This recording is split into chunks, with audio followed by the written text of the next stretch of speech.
कहां गए वो देशद्रोही आरएसएस वाले जो अपने आप को राष्ट्रीय सेवक बताते हैं, जब पिछले 15 दिनों से देश का जेनजी, देश का युवा सड़कों पे है जो हिंदुत्व को बचाने का और धर्म की रक्षा करने का ढोंग करते हैं। लेकिन आज आरएसएस वाले कुछ नहीं बोलेंगे क्योंकि यहाँ पे इनको हिंदू मुस्लिम के दंगे कराने का और बीजेपी के लिए वोट बटोरने का मौका नहीं मिलेगा। अरे भाई रोकाई जा, केम पायाविહોણી વાતો કરે છે?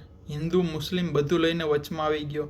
આ દેશભક્ત, અંધભક્ત, આતંકવાદી બધું વચમાં નાખી દીધું વિના કોઈ જાણકારી। કાં તો તારી પાસે જાણકારી ઓછી છે, કાં તો તારે એવું જોઈએ છે કે મોહન ભાગવતજી સીધા આવે અને આંદોલન કરવા બેસી જાય। અરે ભાઈ, સંઘ કોઈ પ્રત્યક્ષ રીતે કોઈ કામ નથી કરતું, પ્રત્યક્ષ રીતે કોઈ પણ આંદોલનમાં ભાગ નથી લેતું। સંઘની અલગ અલગ શાખા છે જે અલગ અલગ ક્ષેત્રમાં કામ કરે છે। જો મજદૂર સાથે કંઈ અન્યાય થાય તો મજદૂર સંઘ કામ કરે છે, જો કિસાન સાથે કંઈ પણ એવું થાય તો કિસાન સંઘ કામ કરે છે, અને વિદ્યાર્થીઓ સાથે કંઈ પણ એવું થાય તો એબીવીપી કામ કરે છે।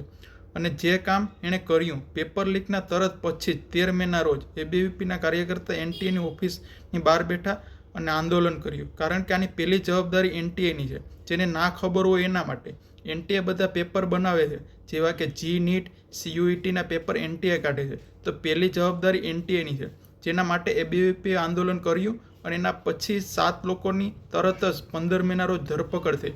એના પછી એ વધીને 13 લોકોની થઈ, એટલે 13 લોકોની ધરપકડ થઈ છે। પણ હું એમ નથી કહેતો કે આમાં શિક્ષણ મંત્રીનો કોઈ રોલ નથી, શિક્ષણ મંત્રીની જવાબદારી હતી। તમે આંદોલન કરો એનાથી મને કંઈ વાંધો નથી, પણ આમાં તમે સંઘને કેમ લાવી રહ્યા છો? વચમાં એબીવીપીએ પોતાની જવાબદારી વહન કરી છે, એણે પ્રશ્નો પૂછ્યા છે, તમે થોડાક મોડા પડ્યા છો, તમે જૂનમાં સુધી પહોંચી ગયા કરતાં કરતાં। હવે આમાં તમારે રાજીનામું માંગવું હોય તો માંગો, પણ આમાં આરએસએસને કેમ વચમાં લાવી રહ્યા છો? તમે આરએસએસ પાસે પ્રશ્ન કર્યો, પણ ક્યારેય તમે જમાતે ઇસ્લામી હિન્દ પાસે પ્રશ્ન કર્યો? ઇસ્લામિક વિદ્યાર્થીઓનું પણ સંગઠન છે જેનું નામ Student Islamic Organisation of India છે, એની પાસે તમે ક્યારેય પ્રશ્ન કર્યો? બસ તમારે તો આરએસએસ ક્યાં છે એ જ લઈને બેસવું છે।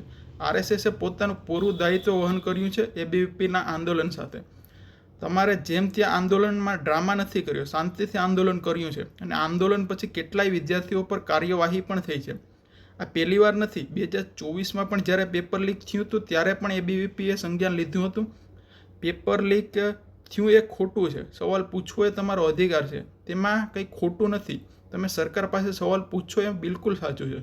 કોઈનું પણ રાજીનામું તમારે માંગવું હોય માંગો, પણ આરએસએસને તમે કેમ વચમાં લાવો છો? આમાં આરએસએસ ક્યાંથી આવી જાય છે? બધી જગ્યા ઉપર આરએસએસ પાસે બોલો, તમારે જવાબ જોઈએ છે। આરએસએસ શું કંઈ સરકાર ચલાવે છે? ખોટી માહિતી જે તમે ફેલાવો છો એને લોકો સાંભળી લે છે અને પછી આ જ વિચાર બનાવી લે છે લોકો।